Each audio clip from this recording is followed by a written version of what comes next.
여러분 안녕하십니까? 백만개미 한석우입니다. 9월 첫 거래일 9월 2일 월요일 시장 정리하겠습니다.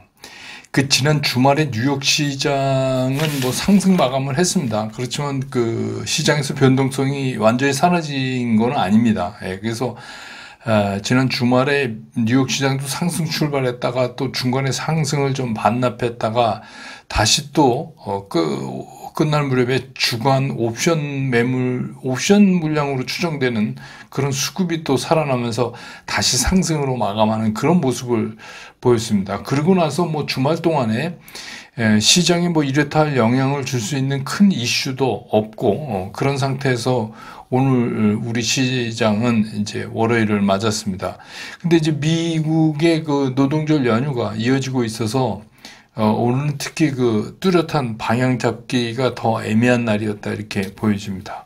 코스피는 플러스 0.35% 정도 상승 출발을 했지만 이렇다 할 방향이 이렇게 잡히지가 않았어요. 특히 이제 오전에는 외국인들은 매도 매수에 좀 중립 부근에서 오락가락했고 기관은 좀 매도를 했고 개인이 매수세를 보이면서 오전에는 그냥 좀 보합권 내지 약보합권 움직임을 이렇게 보여가다가 오후 들면서 이제 외국인들의 매수가 늘어나면서 그러면서 이제 지수가 상승 쪽으로 움직이는 그런 모습을 오늘 보여줬습니다. 그래서 오늘 코스피 시장에서 외국인들이 2,387억을 순매수했고 기관은 4,157억을 순매도를 했고 개인이 1,581억을 순매수했습니다. 그래서 오늘 코스피 지수는 2,681포인트, 2,681.00 그래서 지난 주말보다 0.25% 상승하면서 장을 끝냈습니다. 코스닥 같은 경우도 출발은 거의 0.3% 가까이 상승하면서 출발을 했는데 역시 외국인과 기관이 계속해서 이제 매도 포지션을 잡고 있어서 지수는 종일 하락권을 좀 만들었어요. 그런데 이제 2차전지 관련들이 이제 오늘 좀 강세로 이렇게 되면서 시총 상위 종목들의 상승에 힘입어서 지수는 이제 플러스권으로 돌아오는 그런 모습을 보였습니다. 그래서 오늘 코스닥 시장에서 외국인들은 636억을 순매도했고 기관은 554억을 순매도했고 개인이 1,309억을 순매수하는 모습을 보였습니다. 그래서 오늘 코스닥 지수는 769.21포인트, 그래서 지난 주말보다 0.2%가 상승하면서 장을 끝냈습니다. 기술적으로 보면 양시장이 다 그래요. 지금 형태로는 무슨 상승 추세를 형성했다 이렇게 얘기는 할 수가 없어요. 그래서 그런 거를 하지 못한 채 이제 어떻게 보면 눈치 보기 같은 그런 이제 지루한 장세가 이어가는 모습을 나타내고 있다. 이렇게 볼 수 있습니다. 오늘 서울 외환시장 환율은 달러당 1,338원 20전, 그래서 지난 주말보다 70전이 오른 상태로 지금 거래되고 있습니다. 시총 상위 종목들에 대한 주체별 움직임을 보면 오늘 외국인들이 삼성전자, SK하이닉스를 전부 샀어요. 특히 이게 이제 오후에 주로 이루어진 건데 삼성전자는 1,376억, SK하이닉스를 638억 이렇게 순매수했고 반면에 기관은 삼성전자를 1,763억 팔았고 SK하이닉스도 699억을 팔았습니다. 다만 이제 오늘 특이한 게 있다면 LG에너지솔루션이 외국인과 기관이 동시에 산 거예요. 442억, 829억. 그 다음에 삼성 SDI도 외국인과 기관이 동시에 샀어요. 281억, 222억. 그 다음에 포스코홀딩스도 외국인과 기관이 동시에 샀어요. 331억, 397억. 그 다음에 이제 에코프로비엠도 외국인과 기관이 동시에 샀어요. 651억, 270억. 이게 무슨 얘기냐면 2차전지 관련 쪽에 외국인과 기관이 지금 이제 동시에 붙어서 주로 이제 매수를 계속해서 진행해 오는데 이번에는 이제 꽤 상황을 이어져 오면서 나름대로 수급 라인도 제대로 잡아가는 그런 모습을 이제 보이고 있습니다. 반면에 이제 삼성바이오나 SL트리온 같은 경우에 양 주체가 전부 매도에 섰고 그다음에 뭐 현대차도 전부 양주체가 다 파는 그런 모습을 보였고, 나머지는 서로 이제 엇갈리는 그런 모습을 보였고, 조금 전에 말씀드린 대로 에코프로비엠은 외국인 651억을 샀고 기관도 270억을 샀고, 다시 이제 알테오젠으로부터 코스닥 시총 1위를 재탈환한 에코프로비엠이고, 에코프로는 외국인이 286억을 샀고 기관은 11억을 팔았습니다.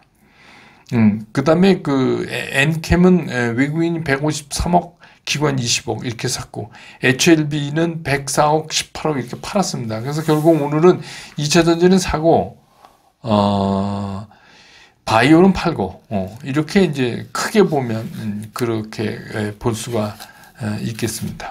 그 다음에 이제 섹터별로 보면 말씀드린 대로 2차 전지 얘기할 수가 없죠. 2차 전지 얘기 안 할 수가 없어요. 그래서 이제 2차 전지 관련 중에서도 리튬, 항상 2차 전지하면 리튬, 또 2차 전지 생산, 소재, 또 확대해서 폐배터리, 또 LFP 쪽, 또 전고체, 이런 쪽으로 해서 확산되는 그런 모습을 오늘 나타냈습니다. 그래서 이게 수급상으로 보면 상대적으로 매물 부담이 굉장히 적잖아요. 이쪽이. 그러니까 지금 이거를 죽어라고 팔 사람도 별로 없어요. 다른 섹터에 비해서 많이 떨어졌으니까. 그리고 이제 그동안에 여러 차례 이거가 이번이 네 번째인가 다섯 번째인가 그렇잖아요. 그러니까 이제 여러 차례 시도를 하면서 나름대로 수급 라인이 형성이 돼서 지금 이제 2차전지 쪽을 새롭게 갖고 계신 분들은 지금 시장가에 굉장히 가깝게 돼 있어요. 지금 매수가가. 그 다음에 이제 또 하나 예를 들면 전기차는 잘 안 팔리지만 비친환경 차에 대해서 특히 이제 유럽 쪽에서 탄소 배출량의 목표치에 미달할 경우에 그 자동차 회사에다 이제 강력한 벌금을 부과하는 거, 이런 것 때문에 이제 다시 2차 전지가 오늘 오르는 그런 모습을 보였고, 그 다음에 이제 2차 전지 쪽에 관련이 많은 게 이제 포스코 그룹 아니에요. 이렇게 저렇게 이제 관련이 많은데, 그래서 요즘에 이제 2차 전지 오르면 포스코 그룹도 움직이는 이제 그런 모습인데, 특히 이제 포스코 그룹은 철강, 2차 전지 소재, 광물, 에너지 여러 가지 있는데,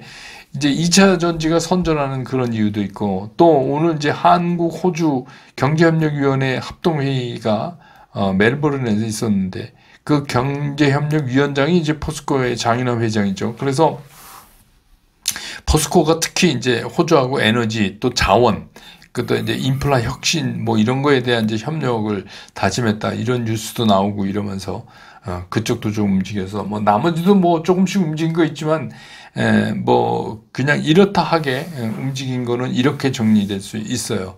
그래서 이제 오늘 시장의 특징을 좀 정리해 보면 이런 겁니다. 오늘 시장은 모처럼 2차 전지가 제대로 자리매김을 했다.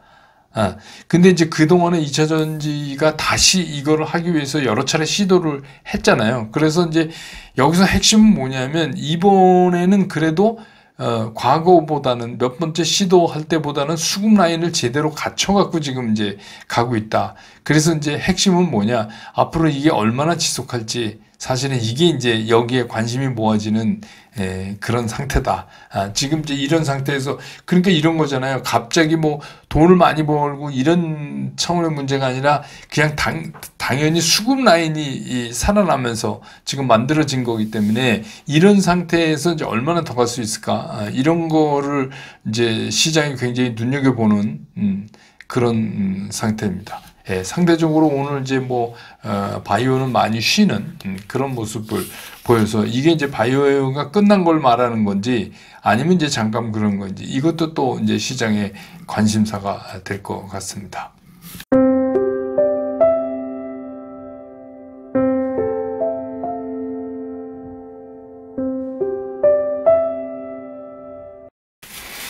시장에 조금 얘기를 시장 쪽으로 옮겨보면, 미국 시장은 아시지만 이제 연휴가 있어서 노동절 때문에 우리 시장이 그것 때문에 크게 움직일 수 있는 상황은 아닙니다. 그 지극히 제한적이죠. 왜냐하면 이제 미국 시장에서 우리 시장에 아무런 영향을 지금 줄 수 없잖아요. 그게 없는 상태이니까.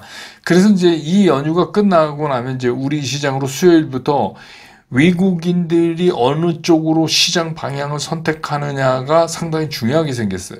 중요하게 생겼다.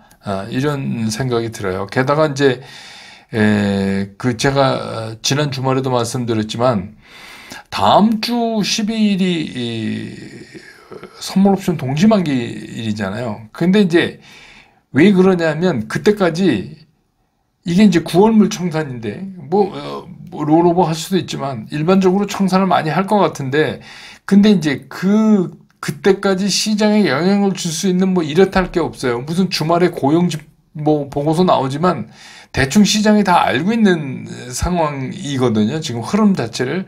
그렇기 때문에 그때까지는 주로 이제 이게 우리 시장으로 보면 핫 이슈가 될 것 같아요. 이거를 지금 우리 시장에 영향을 많이 주는 외국인들이 어느 쪽 방향으로 이 만기를 끝내느냐, 지금에서 올려붙이느냐, 아니면 내려붙이느냐. 그냥 제 개인적인, 이거는 여러분 그냥 듣기만 하시고 참고하시되 제 개인적인 느낌으로 올려붙이는 쪽을 택하지 않을까 싶은 생각이 들고 오늘도 이제 오후장에 좀 하는 거 보니까 그런 느낌을 좀 받았어요. 그래서 저는 이번엔 좀 올려붙이면서 끝내지 않을까 이런 생각을 했어요. 근데 이제 아무튼 이런 그 외국인들의 정리 방향이 지금은 명확하지가 않아요. 오늘 선물 옥신각신하다가 외국인 50매덕 산 거로 끝났는데 아침에 좀 팔았다가 그 얘기 뭐예요? 위로 가는 쪽을 적지만 그쪽으로 일단 오늘 두들겨 본 거잖아요.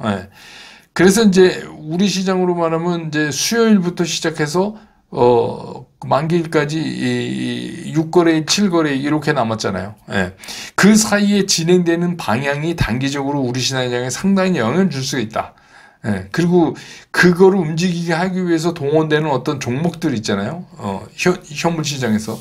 그게 이제 상당히 시장에 영향을 줄 가능성이 높다.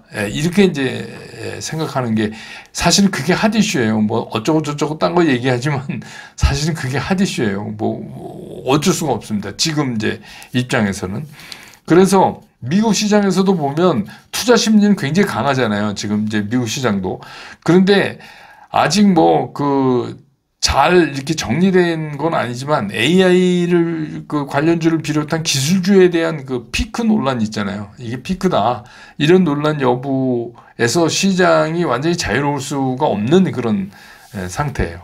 그래서 어떻게 보면 시장이 또 성격이 바뀔 가능성도 굉장히 높은 구간에 지금 와 있다. 이렇게 보는 게 맞습니다. 그래서 이제 미국 시장이 열리면서 화요일 날 열리면서 미국 시장이 어떤 기술주나 이런 거에 대해서 어떤 움직임을 보일까에 따라서 이제 우리 시장도 이제 방향 선택이 더 확실해지겠죠.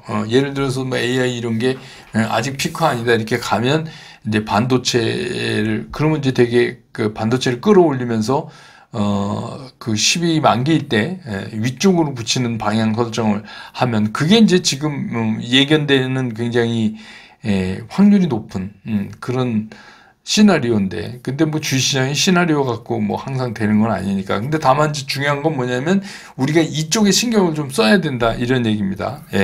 그래서 잘 아시다시피 우리가 이제 이미 외국인들의 시장 방향의